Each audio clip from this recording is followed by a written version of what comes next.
Hey, welcome to Tabletop Skirmish Games. I'm Lee, and in this video we'll be taking a close look at the Khainite Shadowstalkers.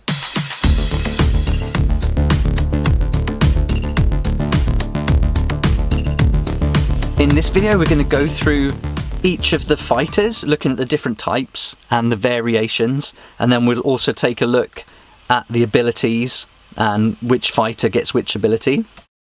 With the Catacombs box set, you get everything you need to play the game. Comes with the cards, the bases here. I haven't based these miniatures yet because I'm going to be doing a separate video of how I base them, and I'll use their history and lore to kind of influence how I do that. And also I'll paint those bases separately to the miniatures and then assemble them when they're complete. So you get a pack of all the different coloured dice you need to play the game, and then I guess black goes with the Khainite Shadowstalkers the best. And you've also got the token sheet that comes in for both the Scions of the Flame and the Khainite Shadowstalkers to use. You get the fighter types and ability card, and also the duplicate cards here as well.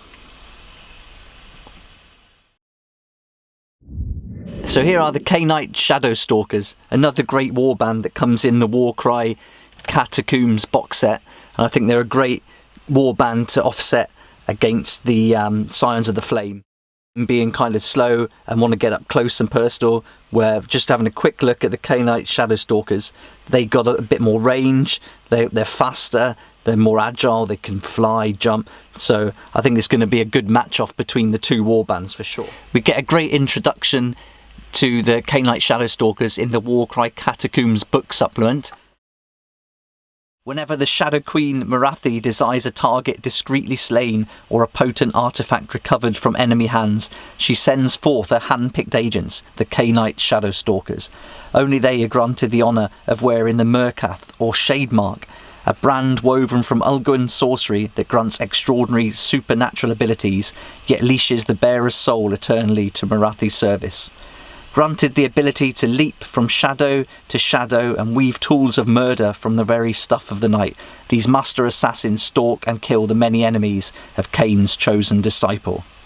So right away we get a vibe of these Khainite Shadowstalkers being a lot quicker, stealthier. I think that's going to be a great contrast to the Scions of the Flame.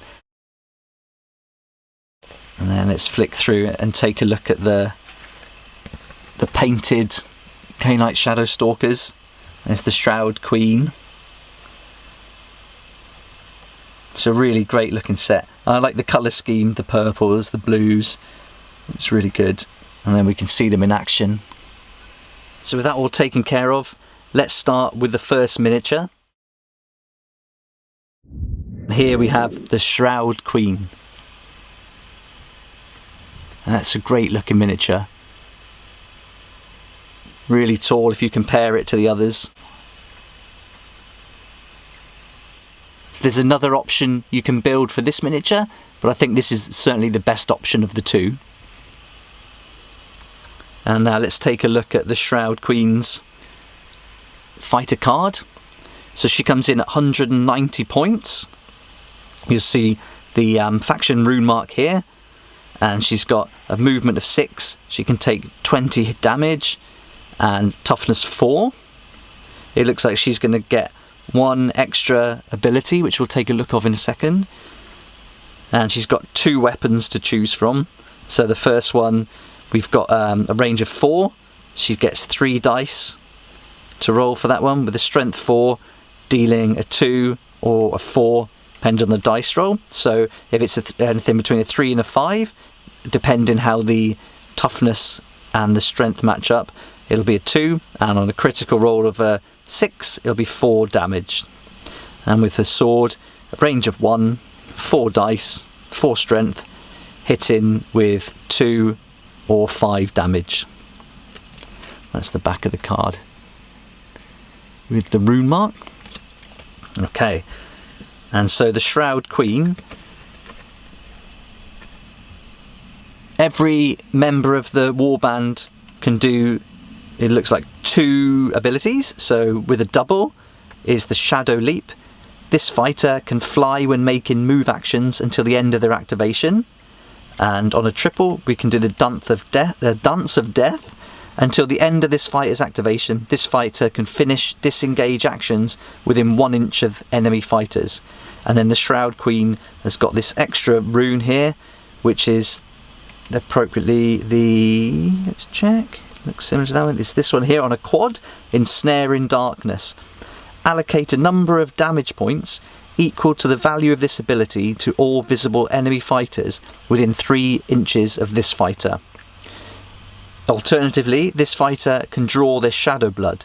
If they do so, allocate 3 damage points to this fighter and a number of damage points equal to the value of this ability to all visible enemy fighters within 6 inches of this fighter. So that's quite a mouthful, quite a long sentence to take in, but if we're breaking it down, it looks like we've got a 3 or a 6 inch range. So if we can get a number of opponents within that range, and we've got a quad with some like 5s or 6s rolled, then we're looking at dealing quite some damage to a number of fighters. So if you can get her up close enough, she could be quite destructive. So that's the Shroud Queen, really great miniature, and some interesting abilities that I can't wait to get on the table with. Here we have the Dark Flame Warlock. So with this warband you get 2 Dark Flame Warlocks, and you can choose between repeater crossbows or the Doomfire Ring. In this video I'll go through both of them at the same time because the cards will be relevant for each one. So here's the first one. This is the Dark Flame Warlock, and I chose to give this miniature the repeater crossbows. It really suited the dynamic pose, like jumping back and shooting the crossbows across the battlefield. Looks really cool. And then next to this one, let's compare the second Dark Flame Warlock. And this one I've just thought looked cool, walking with the cloak and the Doomfire Ring. It's just a really cool pose.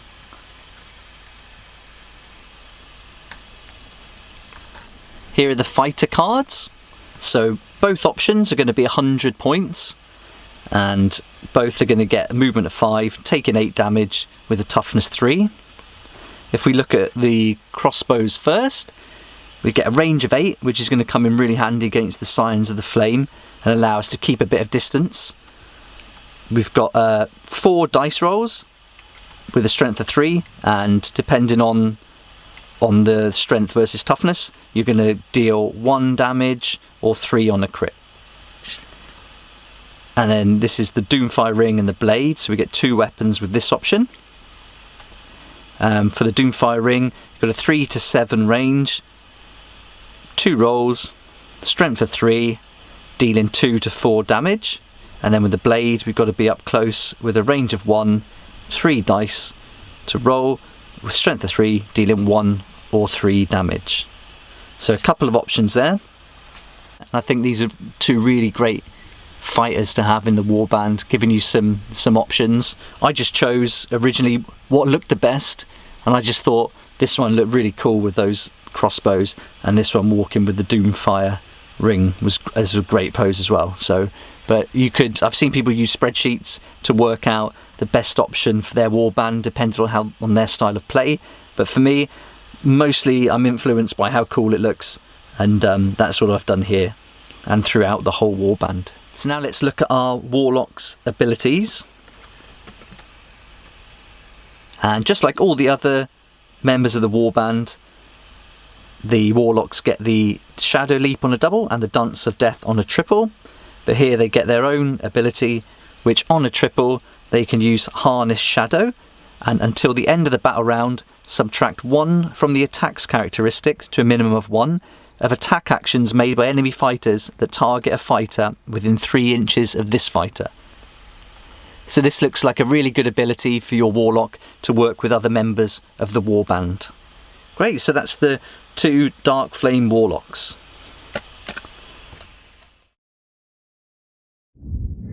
Here we have the Shadow Shade, and I chose to build this miniature with the Shadow Whip. Again, it's such a great pose. And alternatively, you can go for the Slaughter Shade with Umbral Spears. So let's take a look at the 2 cards. So with this 1 miniature, you get 2 cards. And depending on how you build her, you obviously play one. If you wanted to make the other one, you could either buy another Warband pack when that becomes available, or I think you could easily make one of the Shroud blades here and use those as a Slaughter Shade. So you've got that option too. But let's look at both cards. So for all the Slaughter Shade, depends on the 2 options, both 120 points. Both got a movement of 5, can take 12 damage and toughness 3. Looks like we've got 2 extra abilities each. With the spear, we've got a range of 2, rolling 4 dice with a strength of 4, dealing 1 to 4 damage to the opponent. And then on the whip, we've got range of 4. So again, against the Signs of the Flame, having that range could be useful. We've got 3 dice, strength of 4, dealing 2 to 4. So, you know, you're losing 1 dice, but you can get the extra point of damage there on a 3, 4 or 5. So up to you which one you go for. I went for this one just because of the look mainly. Alright, now let's look at the abilities for the Slaughter Shade. So just like all the other members of the Warband, the Slaughter Shade gets the Shadow Leap and the Dance of Death. But they also get the Cursed Darts. So on a double, they can pick a visible enemy fighter within 9 inches of this fighter and roll 2 dice. For each roll of 4+, allocate 2 damage points to that fighter. In addition, if either dice scored a 6, halve the move characteristic of that fighter until the end of the battle round. That's going to be a really useful ability against a warband like the Signs of the Flame who want to get close. So if you can kind of halve their movement and keep them at bay and then dance around with your other fighters, that's going to be a really useful tactic.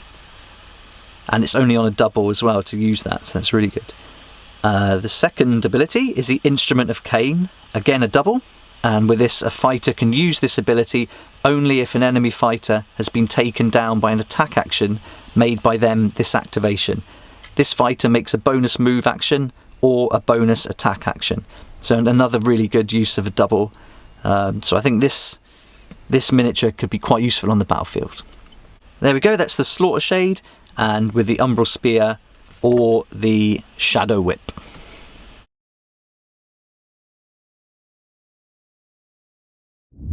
With the Shroud Blades, you can have them with Cursed Swords or an Umbral Spear.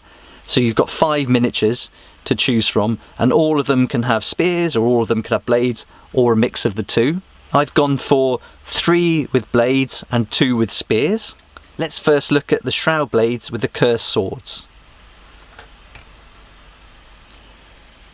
So just like all the miniatures in the Shadowstalkers, they're really dynamic poses, jumping, leaping, flying across the battlefield.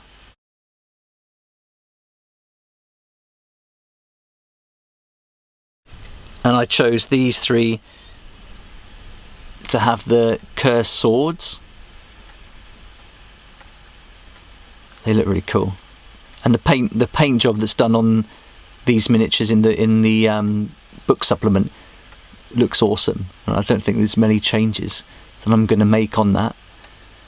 So there we go, that's the Cursed Swords. And next we have the Shroud Blades with the Umbral Spear. And I chose 2 of the miniatures to have the spear. So this one's going to be leaping. I'm probably going to do a raised base to have that one leaping off, where this one's using the cloak there as a distraction. Really cool. Let's take a look at the fighter cards. So we go with the Umbral Spear first.